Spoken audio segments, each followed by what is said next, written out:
potentially a particular patient with a particular disease may not be deserved of an attempt at treatment. That's called therapeutic nihilism. Why some doctors saw a treatable condition and other doctors clearly saw an untreatable condition, that question will be a question I think historians will try to answer for years to come. If there was the suppression of early treatment, effectively that's promoting fear, suffering, hospitalization, and death in order to prepare the population for mass vaccination. Hydroxychloroquine had antiviral properties, particularly against SARS viruses.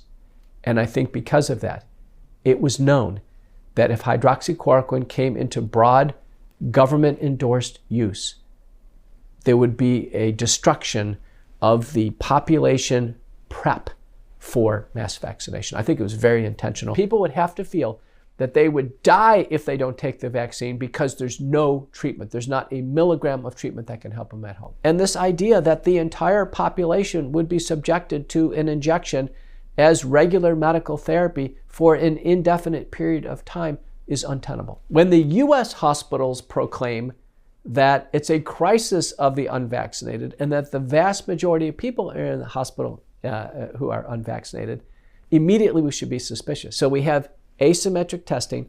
We have no adjudication for why they're in the hospital. If someone comes in the hospital and they actually have COVID-19, they're put in an isolation room.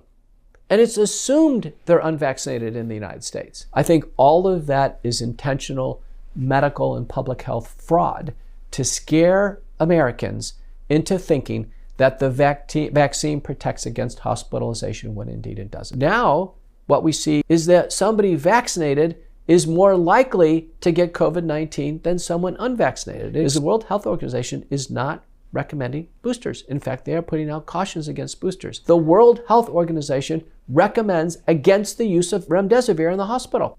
When the agencies are not harmonized, it's a red flag. But the vaccine on face value is ineffective, is frankly dangerous, people are losing their lives with it, and it continues now as a societal menace.